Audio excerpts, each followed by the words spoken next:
Hi guys, hope everything is fantastic in your world. I hope your family and friends and yourself are all healthy. And I hope that whatever you hope for is happening.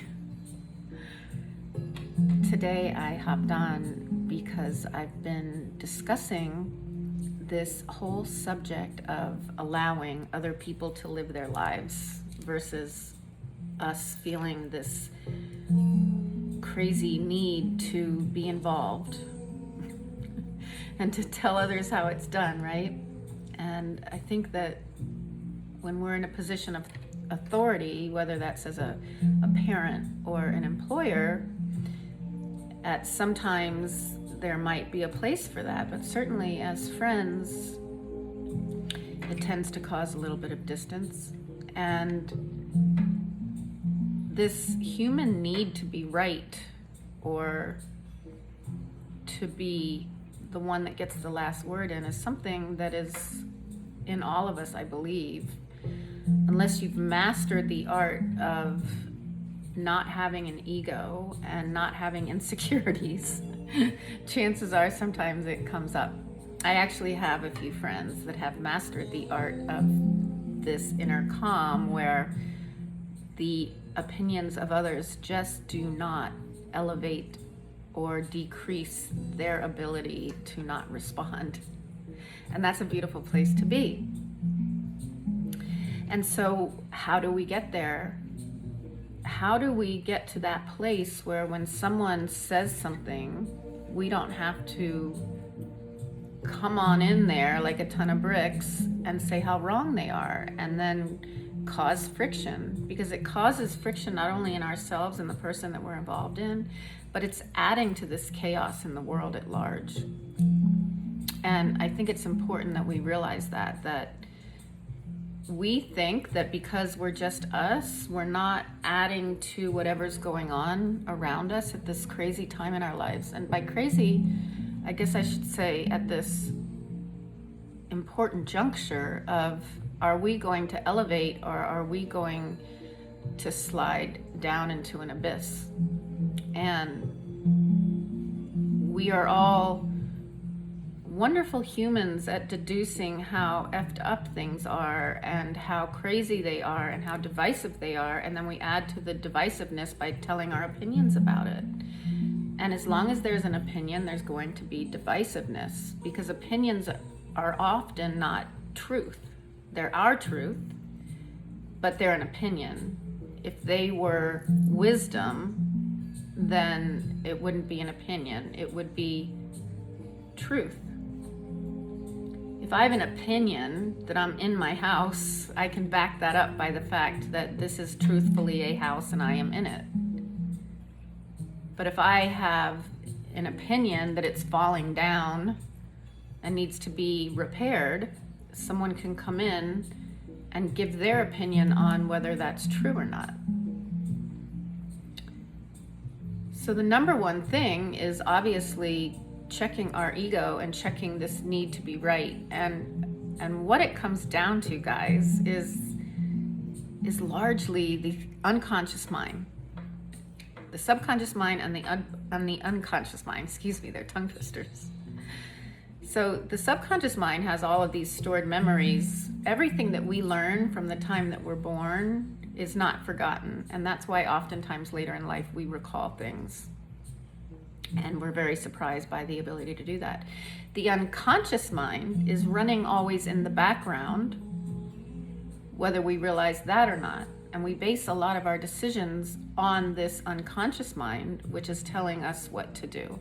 So I used the example on someone the other day that could really relate to how do we get from home to work and not remember driving there, because we've done it 1,000 times. So we go into thought and our unconscious mind gets us there because our unconscious mind knows all of our patterns. And so when we feel this need to constantly be the winner of a conversation, whether it's on a Facebook feed that can get very vitriolic or talking to a friend or family member, what is it that's so hard for us to say, you know, you've got really valid points, or I don't agree, but I'm really going to think about it and figure out why I am so stuck in my point of view. So when we're flexible, like a tree, in our minds, then our egos disappear a little bit. And we're rooted firmly in the ground as a flexible tree. So we can bend and sway, but our roots are strong. So we're not offended by the kind opinions of other people because we know who we are. We're a strong tree, and we're just going to be flexible and go with things and learn and become wise. And then when we have the truth, which is the wisdom, right? Then maybe we're in that place of authority to speak. But if we're not flexible, then we're sitting here in the wind and we're gonna break.